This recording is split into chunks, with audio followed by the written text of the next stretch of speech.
ಆಮೇಲೆ ಆಯ್ತು ಅಧ್ಯಕ್ಷರೇ, ಈ ದೇಶದಲ್ಲಿ, ಭಾರತ ದೇಶದಲ್ಲಿ ನಾನು ಒಂದು ಅಷ್ಟು ಜನದ ರಾಜ್ಯಗಳ ಉದಾಹರಣೆಯನ್ನು ನಾನು ಕೊಡ್ತೀನಿ. ಫೈನಾನ್ಸಿಯಲ್ ಸ್ಟ್ರಕ್ಚರ್ಸ್ ಹೆಂಗಿಟ್ಟಿದ್ದಾರೆ, ಯಾವ ಮಟ್ಟದಲ್ಲಿಟ್ಟಿದ್ದಾರೆ, ಅವರು ಎಷ್ಟೆಷ್ಟು ಕೇಂದ್ರ ಸರ್ಕಾರದ ನಿಬಂಧನೆಗಳನ್ನು ಉಲ್ಲಂಘನೆ ಮಾಡಿದ್ದಾರೆ, ಕೇಂದ್ರ ಸರ್ಕಾರದ ನಿಯಮಗಳೇನಿದ್ದು ಅದನ್ನು ಫಿಸಿಕಲ್ ರೆಸ್ಪಾನ್ಸಿಬಿಲಿಟಿ ಆಕ್ಟ್ನ ಹೆಂಗೆ ಉಲ್ಲಂಘನೆ ಮಾಡಿದ್ದಾರೆ ಅಂತ ಒಂದೊಂದು ಮಧ್ಯಪ್ರದೇಶದಿಂದ ಹೇಳ್ತೀನಿ ಸನ್ಮಾನ್ಯ ಅಧ್ಯಕ್ಷರೇ.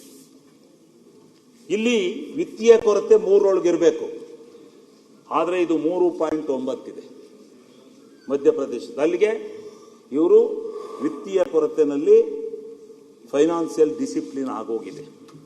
ಕೇಂದ್ರದ ಆಕ್ಟ್ ಪ್ರಕಾರ ನಿಜವೇ ಆಗಿದ್ರೆ ನಿಜ ಅಂತ ನಾನು ತಿಳ್ಕೊಂಡಿದ್ದೀನಿ. 2002ರಲ್ಲಿ ಇದನ್ನ ರಾಜ್ಯಗಳು ಬೇಕಾಬಿಟ್ಟು ಹೋಗ್ತಾ ಇದ್ದೋ, ಇಲ್ಲ ಇದು ಬಿಟ್ಟರೆ ಆಗೋದಿಲ್ಲ, ಇದಕ್ಕೊಂದು ಆಕ್ಟ್ ತರಲೇಬೇಕು ಅಂತ ಹೇಳಿ ಅವತ್ತು ಫಿಸಿಕಲ್ ರೆಸ್ಪಾನ್ಸಿಬಿಲಿಟಿ ಆಕ್ಟ್ ತಂದರು. ಅವತ್ತರಿಂದ ಇದು ಗೊತ್ತಾಗ್ತಾ ಇದೆ, ಎಲ್ಲರಿಗೂ ಗೊತ್ತಾಗ್ತಿರ್ಲಿಲ್ಲ. ಈಗ ಇವರು GSTPಯ ಸಾಲ 32.5 25ರೊಳಗಿರಬೇಕಾಯಿತು, 32.5 ಮಾಡಿದ್ದಾರೆ. ಅಲ್ಲೂ ಉಲ್ಲಂಘನೆ ಮಾಡಿದ್ದಾರೆ.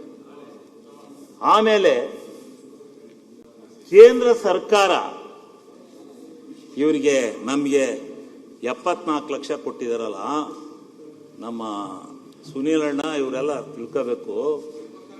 74,000 ಕೋಟಿ ಕೊಟ್ಟಿದ್ದಾರೆ ಸ್ವಾಮಿ. ಇವ್ರಿಗೆ ಕೊಟ್ಟಿರೋದು ಕೇಳಿ 1,66,000 ಕೋಟಿ ಕೊಟ್ಟಾರೆ. ಹೆಂಗ್ ಕೊಟ್ರು? ಇದಕ್ಕೆ ಮಲ್ತಾಯ ಧೋರಣೆ ಅಲ್ವಾ? ಅಲ್ಲ, ಈಸ್ ಎ ರೆಕಾರ್ಡೆಡ್. ಮಂತ್ರಿಗೌಡ್ರೆ ಹೆಂಗೆ ಆಗಿದೆ ಅಂತಕ್ಕಂಥದ್ದನ್ನ. ಆದ್ರೆ ನಮಗೆ 79,000 ಕೋಟಿ ಕೊಟ್ಟಿದ್ದಾರೆ. ಇಲ್ಲ ಅಂತ ನಾನು ಹೇಳೋದಿಲ್ಲ. 29,000 ಕೋಟಿ ಎಲ್ಲ ತೆರಿಗೆ ಬಾಬತ್ತಿಂದ ನಮಗೆ ಬಂದಿದೆ. ಅವ್ರಿಗೆ 1,66,000 ಕೋಟಿ ಕೊಟ್ಟು ನಮ್ಗೆ 79,000 ಕೋಟಿ ಕೊಟ್ಟರೆ, ಆಮೇಲೆ ಅವ್ರ ಬಜೆಟ್ ಎಷ್ಟು ಗೊತ್ತಾ? ಬಜೆಟ್ಟು 4,23,000 ಕೋಟಿ. ನಮ್ಮಷ್ಟು ಇಲ್ಲ, ನಮ್ಮ 48 ಇದೆ, ಅವ್ರದ್ದು 23. ಅದಂಗೆ ಅವ್ರಿಗೆ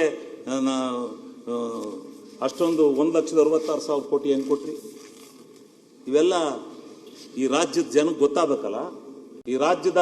ಈ ದೇಶದ ರೈತನ ತೆರಿಗೆ ಹಣವಲ್ಲ ಇದು, ತೆರಿಗೆ ಹಣ ಅಲ್ವಾ ಇದು. ಬಂದಿರ್ತಕ್ಕಂಥದ್ದನ್ನ ಹೆಂಗೆ ನಾವು ಅರ್ಥ ಮಾಡ್ಕೋಬೇಕು? ಇದು ತಿಳ್ಕೋಬೇಕು. ತಿಳ್ಕೊಂಡು ಇವತ್ತು ಈ ರೀತಿ ಆದರೆ ಹೆಂಗೆ ರಾಜ್ಯಗಳಲ್ಲಿ ವ್ಯತ್ಯಾಸ? ರಾಜಸ್ಥಾನದಲ್ಲಿ GSDP ವಿತ್ತೀಯ ಕೊರತೆ 3.7ರಷ್ಟಿದೆ. ಅಲ್ಲೂ 25 ಮೀರಿದೆ. ಮತ್ತು ಈ ಸಾರಿ ಬಜೆಟ್ನಲ್ಲಿ 2,75,000 ಕೋಟಿ ಅವರು ಸಾಲ ಮಾಡಿದ್ದಾರೆ. 2,75,000 ಕೋಟಿ ಸಾಲ ಮಾಡಿದ್ದಾರೆ. ಒಟ್ಟು GSTPಯ 36.8. ಆ ಕೆಲಸ ಸಿದ್ದರಾಮಣ್ಣ ಮಾಡಿಲ್ಲ. ಸಿದ್ದರಾಮಣ್ಣ ಲಿಮಿಟ್ ಒಳಗಿದ್ದಾನೆ. ಇಲ್ಲ ಅಂದ್ರೆ ಇನ್ನೊಂದು 50 ಕೋಟಿ ಏರಿಸಿ, ಇನ್ನೊಂದು 50 ನಮ್ಮ ಎಲ್ಲರಿಗೂ MLAಗಳಿಗೆ ಕೊಡ್ತೀನಿ ಅಂತೇಳಿ ಅಷ್ಟು ನಮಗೂ MLAಗಳಿಗೆ ಕೆಲಸ ಕಾರ್ಯಗಳನ್ನು ಕೊಡ್ಬೋದಾಗಿತ್ತು. ಆದರೆ ನಾನು 17ನೇ ಬಜೆಟ್ ಮಂಡಿಸಿ ವಿತ್ತೀಯ ಫಿಸ್ಕಲ್ ರೆಸ್ಪಾನ್ಸಿಬಿಲಿಟಿ ಆಕ್ಟ್ ನ ಉಲ್ಲಂಘನೆ ಮಾಡಬಾರದು ಅಂತಕ್ಕಂಥ ಒಂದೇ ದೃಷ್ಟಿಯಿಂದ ಇವತ್ತು ಅವರು ಉಲ್ಲಂಘನೆ ಮಾಡದಲೇ ಅದರ ಒಳಗಿದ್ದಾರೆ. ಇದನ್ನ ತಾವು ಅರ್ಥ ಮಾಡ್ತಾರೆ. ಇದನ್ನ ನಾನು ಇದರಲ್ಲೇನಾರ ವ್ಯತ್ಯಾಸ ಇದ್ರೆ ನಾಳೆ ತಗೊಬನ್ನಿ, ಬೇಕಾದ್ರೆ ಚರ್ಚೆ ಮಾಡೋಣ. ಚರ್ಚೆಗೆ ಸಿದ್ಧ ಇದೆ, ಅದಕ್ಕೇನು ಇದಿಲ್ಲ. ಇದು ಆಮೇಲೆ